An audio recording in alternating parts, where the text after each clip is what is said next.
नमस्कार दोस्तों, stock movers में आपका स्वागत है। दोस्तों, आप हमारे चैनल पर नए हैं तो हमारे चैनल को सब्सक्राइब एंड बेल आइकन को हिट जरूर कर लें। आज हम बात करें दोस्तों LTI माइंडट्री के बारे में।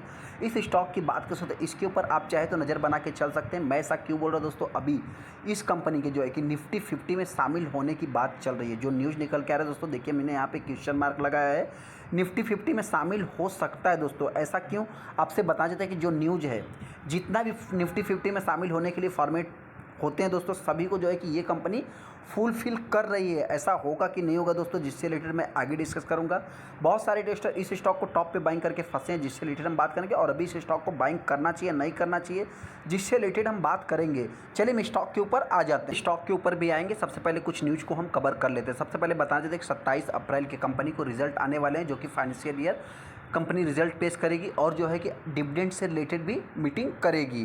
जैसा कि आप यहाँ पे भी न्यूज़ देख सकते हैं कि आज ही के दिन जो है कि मार्केट में अपने को न्यूज़ देखने को मिला 31 मार्च का जो रिजल्ट है दोस्तों, फाइलिंग फ्राइडे के दिन ही जो है कि अपने को फाइलिंग होते हुए दिखा न्यूज़ है दोस्तों, उसको भी हम कवर कर लेते हैं। अडानी इंटरप्राइज में इंटर सेंसेक्स, अडानी इंटरप्राइज दोस्तों हो सकता है कि सेंसेक्स में एंट्री ले सकता है। और LTI माइंडट्री की अगर हम बात करते हैं तो ये स्टॉक हो सकता है कि HDFC के जगह पे दोस्तों, जो HDFC लिमिटेड है दोस्तों, मतलब उसका तो मर्ज हो गया है, तो अभी HDFC बैंक में ये कंपनी चली जाएगी।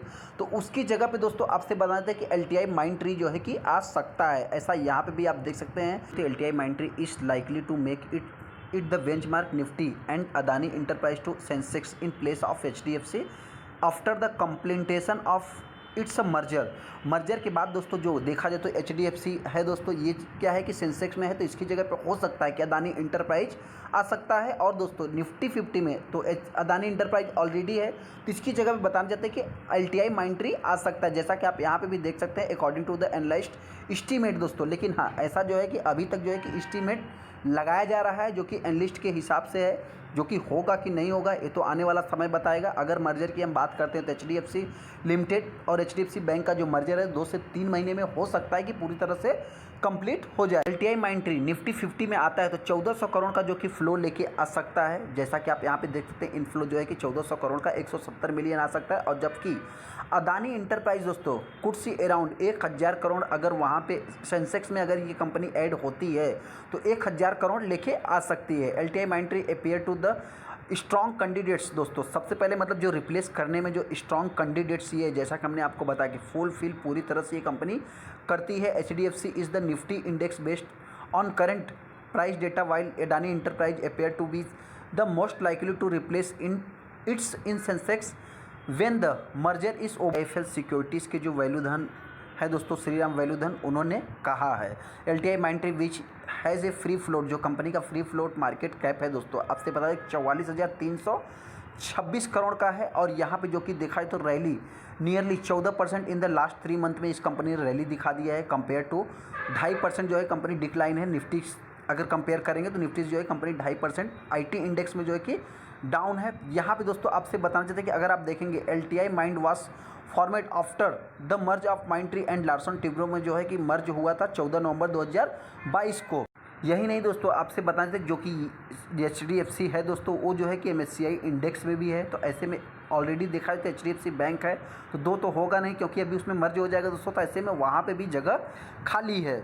एनालिस्ट ऐसा क्यों बोल रहे हैं दोस्तों, तो आपसे बताएं Adani enterprise which is the already A part of the Nifty 50 दोस्तों। अदानी इंटरप्राइज जो है कि निफ्टी 50 का पार्ट है, और उसका अगर फ्री फ्लोट मार्केट कैपिटलाइजेशन देखेंगे तो लगभग 52,261 करोड़ का है। और अगर हम इस कंपनी की बात करते हैं तो इसका अगर मार्केट कैप देखेंगे तो लगभग 45,000 करोड़ का। IT सेक्टर को बिलोंग करती है ये भी कंपनी दोस्तों, बताएं development, maintenance, outsourcing, enterprises, solution, infrastructure, तमाम प्रकार की जो है कंपनी के पास बिजनेस है। ये भी कंपनी जो है कि IT सेक्टर को बिलोंग करती है। तो ऐसे में इस कंपनी का भी बिजनेस देखा जाए तो ग्लोबल लेवल का बिजनेस है।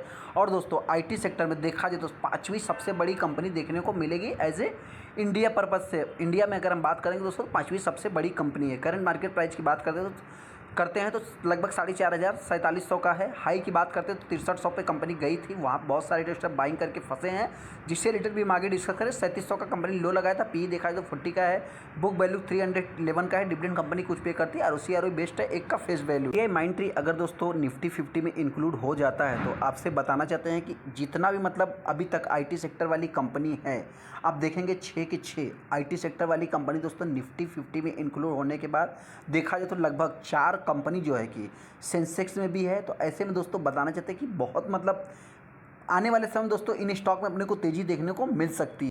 कंपनी के अगर हम क्वार्टरली रिजल्ट की बात करें तो क्या quarter on quarter basis, year on year basis, दोनों बेसिस पे कंपनी के सेल्स में जंप है। हाँ, क्वार्टर ऑन क्वार्टर बेसिस पे, ईयर ऑन ईयर बेसिस पे ऑपरेटिंग प्रॉफिट में गिरावट जरूर देखने को मिली है। ऐसे में अगर ऑपरेटिंग प्रॉफिट मार्जिन्स की भी बात करेंगे तो गिरावट ही देखने को मिली है। नेट प्रॉफिट देखेंगे दोस्तों, नेट प्रॉफिट भी सेम उसी प्रपोर्शनेट में देखने को मिलेगा। कंपनी के पीएनएल की बात करें तो बहुत पुराने समय से कंपनी मार्केट में काम कर रही है और अभी तक कंपनी के सेल्स भी देखा जाए तो ग्रोइंग मोड में देखने को मिलेंगे। ऑपरेटिंग प्रॉफिट भी आपको ग्रोइंग मोड में देखने को मिलेंगे।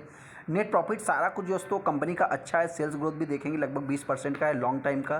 प्रॉफिट ग्रोथ भी 20% का है। सीजीआर की बात करें तो कंपनी ने अच्छा खासा रिटर्न भी बना के दिया है। 1 साल वाले इस कंपनी से परेशान है। रिटर्न ऑन इक्विटी की बात करें तो 30 का है। कंपनी में अगर हम बैलेंस शीट की बात करते हैं तो कंपनी का बैलेंस शीट भी स्ट्रांग ही है। लगभग 9,000-10,000 करोड़ का रिजर्व है। 700-800 करोड़ का कंपनी के ऊपर डेट है। ऐसे में दोस्तों आपको पता है कि रिसेंट में ही कंपनी में जो है कि दोनों कंपनियों का मर्जर हुआ, तो इसके कारण आपको जो है कि देखा जाए तो जो शेयर होल्डिंग पैटर्न है थोड़ा सा क्या है कि डाउन देखने को मिलेगा। यहाँ पे एफआईज ने माल को एक्यूमुलेट किया है। रही बात डीआईज की बात करते हैं तो डीआईज ने माल को एक्यूमुलेट किया है। गवर्नमेंट्स भी इसमें कुछ है। पब्लिक की बात करते हैं तो पब्लिक के पास भी आपको कुछ बढ़ते हुए ही दिखेंगे, क्योंकि दोस्तों बताते हैं कि रिसेंट में जो मर्जर हुआ है तो उसमें जो कि कुछ रेशियो होते हैं उसके अकॉर्डिंग जो है कि आपके पास शेयर रहे। आगे एलटीआई माइंड्री के ऊपर जैसा कि आप देख सकते हैं कंपनी की बात करें तो कंपनी में जो है कि 6 अप्रैल को अपने को 1% 1.25% की गिरावट देखने को मिली, जो कि प्रीवियस क्लोजिंग से देखा जाए तो ये कंपनी डाउन ही जो कि क्लोजिंग दिया है।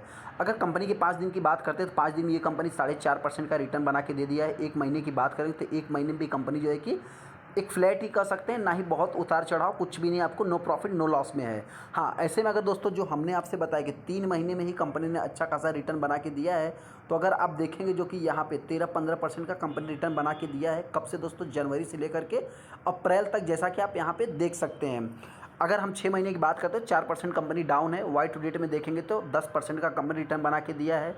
यहाँ पे अगर 1 साल की बात करेंगे तो 1 साल वाले इस कंपनी से परेशान है। लेकिन दोस्तों आपसे बता दें बहुत ज़्यादा आपको तो लॉस में नहीं हो रहा होगा, लेकिन हाँ कुछ लोग हैं दोस्तों जो कि 5 साल के चार्ट को देखेंगे तो 5 साल का थोड़ा सा क्या है कि आपको एडजस्टेड चार्ट मिलेगा, क्योंकि कंपनी ने रिसेंट में जो है कि मर्ज हुआ है। तो ऐसे में आपको जो है कि एडजस्टेड प्राइस की बात करते हैं लगभग 6,000 के ऊपर इस स्टॉक को बाइंग करना चाहते हैं। तो ऐसा नहीं दोस्तों कि आप न्यूज़ को देख करके जो है कि ब्लाइंडली स्टॉक को बाइंग कर लेना, मैं नहीं कह रहा हूँ दोस्तों। लेकिन हाँ, ऐसे में ये कंपनी अगर जो भी बाइंग करेगा लॉन्ग टाइम के लिए बाइंग करना। कंपनी बहुत ही फंडामेंटली स्ट्रांग कंपनी है और बहुत बड़े ग्रुप को बिलोंग करती है, कोई छोटी मोटी कंपनी नहीं है। हाँ, अगर आपको फ्यूचर में प्रॉफिट चाहिए तो आप चाहे तो करंट प्राइस से इस स्टॉक को मतलब करंट प्राइस पे जो है कि बाइंग कर सकते हैं। अगर स्टॉक में गिरावट होती है तो ये स्टॉक हो सकता है कि मेरे पॉइंट से इस समय थोड़ा सा देखिए दोस्तों क्या है कि मार्केट बहुत ज़्यादा अनसर्टेन है, तो ये स्टॉक हो सकता है कि 4500 की प्राइस तक आ सकता है। हो सकता है कि 4500 के नीचे भी आ सकता है, क्योंकि आईटी सेक्टर के लिए दोस्तों सबसे बड़ा कंसर्न बन के जो उभरता है दोस्तों वो होता है कि मतलब ग्लोबल न्यूज। सेकंड दोस्तों इस समय बताना चाहते हैं कि जो कि देखा जाए तो बहुत सारे डेटा इस समय निकल के आ रहे हैं जो कि जॉब से रिलेटेड तमाम दोस्तों मतलब ग्लोबल लेवल का एक यूज हो सकता है कि आईटी सेक्टर को गिराने के लिए। सेकंड जो रिटेलर इस स्टॉक को बाइंग करेगा तो हो सकता है कि 4500 तक ये आ सकता है। अगर हायर साइड की बात करें दोस्तों तो ये स्टॉक मेरे पॉइंट से हो सकता है कि 5000 के ऊपर ये स्टॉक जल्द से जल्द ट्रेड कर सकता है। चलिए दोस्तों, वीडियो अच्छा लगा तो वीडियो को लाइक कर ले, चैनल सब्सक्राइब कर ले। थैंक यू दोस्तों।